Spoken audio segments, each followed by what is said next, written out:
Halo semuanya, kembali lagi di praktikum analisis data eksplorasi, di mana pada praktikum kali ini kita akan membahas tentang pemeriksaan asumsi sebaran data. Nah, pemeriksaan asumsi sebaran data ini secara eksplorasi kita akan menggunakan salah satu alat yang namanya adalah kkplot atau plot kuantil-kuantil, di mana pada umumnya dalam pemeriksaan asumsi sebaran data ini kita akan bertemu dengan 3 distribusi, ada distribusi normal, ada distribusi eksponensial, dan ada distribusi Weibull. Nah, langsung aja kita ke prakteknya, di mana langkah pertama adalah tentunya inputkan datanya terlebih dahulu. Di sini aku menggunakan data harga beras. Nah, bisa dilihat pada data ini memiliki 6 variabel, yaitu variabel yang berisikan data tahun dari tahun 2011 sampai tahun 2016. Kemudian langkah selanjutnya kita membuat kolom X-nya, di mana kolom X ini merupakan vektor kolom dari 1 sampai 33. Nah, kenapa sih 33? Karena data yang aku punya ini unit observasinya itu berjumlah 33 provinsi. Makanya di sini aku membuat vektor kolom X-nya adalah 1 sampai 33. Kemudian kita langsung masuk ke cara membuat kkplotnya, di mana di sini aku menggunakan salah satu variabelnya, yaitu variabel tahun 2011. Setelah tadi kita membentuk vektor kolom X, di sini kita akan membentuk vektor kolom Y1, di mana Y1 ini merupakan vektor Y dari variabel tahun 2011. Kemudian setelah kita bentuk vektor X dan vektor Y-nya, kita bandingkan melalui kkplot, di mana kita bisa tulis kkplot X, Y1. Kemudian kita langsung run aja sintaksnya. Nah, bisa kita lihat di kkplotnya bahwa pola sebarannya ini cenderung membentuk garis yang linier. Maka bisa kita katakan bahwa data tahun 2011 ini cocok didekati dengan distribusi normal. Tapi untuk mendukung statement tersebut, kita harus bandingkan dulu dengan distribusi yang lebih kuat, yaitu ada distribusi eksponensial dan juga distribusi Weibull. Apakah benar bahwa distribusi normal itu yang terbaik untuk digunakan pada data 2011 ini?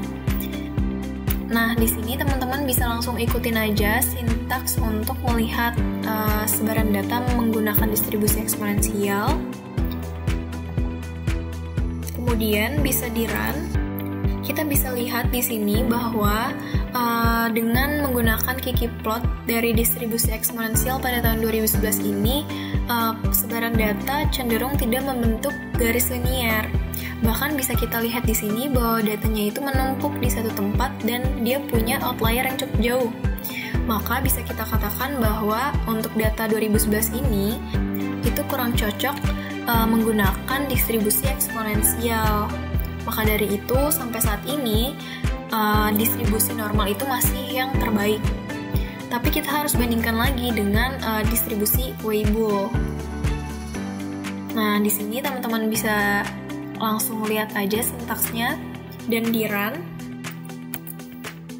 Nah, bisa dilihat di sini hasil dari kkplot distribusi Weibull pada tahun 2011 ini, sebaran datanya juga cenderung tidak membentuk garis yang linier. Maka dari itu bisa kita katakan bahwa untuk data tahun 2011 itu juga kurang cocok menggunakan distribusi Weibull. Nah, kesimpulannya berarti kita bisa katakan bahwa pada data tahun 2011 ini cocok menggunakan distribusi normal, karena ketika menggunakan kkplot distribusi normal itu sebaran datanya cenderung membentuk garis yang linier, sedangkan ketika menggunakan distribusi eksponensial dan distribusi Weibull, sebaran datanya itu cenderung tidak membentuk garis yang linier gitu. Maka distribusi normal adalah distribusi yang tepat untuk digunakan pada variabel tahun 2011 ini, kayak gitu. Nah, dengan sintaks yang sama, teman-teman bisa coba sendiri di rumah untuk melakukan pemeriksaan asumsi sebaran data pada tahun-tahun yang lainnya, yaitu masih ada tahun 2012 sampai tahun 2016. Cuman di sini yang perlu diperhatikan bahwa vektor X yang digunakan itu tetap sama, yaitu vektor X yang di awal, yang ini. Sedangkan vektor y-nya itu tentunya berubah-ubah tergantung dari variabel yang digunakan. Nah, di sini untuk tahun 2012 itu vektor y-nya itu kita misalkan y2 dengan mengambil kolom dari variabel 2012. Jadi di sintaksnya itu jangan lupa diganti dengan variabel y2 kayak gitu. Cuman untuk sisanya itu caranya sama. Nah, mungkin aku bisa contohin sekali lagi nih dengan menggunakan variabel tahun 2012, dimana yang pertama adalah kita bentuk Kiki plotnya dulu.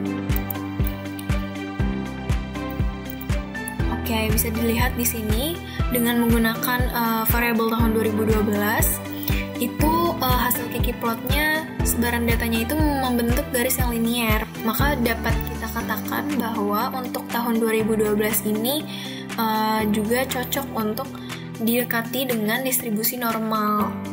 Tapi sekali lagi untuk mendukung statement itu kita tetap harus membandingkan dengan distribusi eksponensial dan juga distribusi Weibull. Bisa kita langsung run aja untuk menggunakan distribusi eksponensial.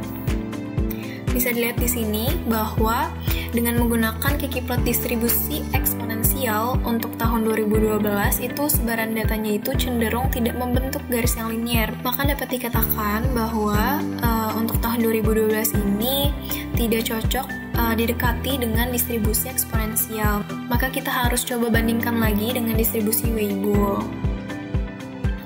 Langsung kita run aja untuk sintaks distribusi Weibull. Nah, ternyata sama, bahwa Kiki plot distribusi Weibull untuk tahun 2012 ini sebaran datanya cenderung tidak membentuk garis yang linier. Maka dapat kita katakan bahwa untuk tahun 2012 ini yang paling cocok itu adalah distribusi normal, seperti itu. Nah, mungkin sekian praktikum kita kali ini. Teman-teman bisa coba sendiri, latihan sendiri di rumah dengan menggunakan R. Karena di sini sintaksnya cuman itu aja. Jadi dengan cara yang sama, teman-teman bisa melakukan pemeriksaan asumsi sebaran data ini untuk variabel lainnya yang belum coba di sini. Mungkin sekian praktikum kali ini, sampai jumpa di praktikum selanjutnya. Selamat belajar!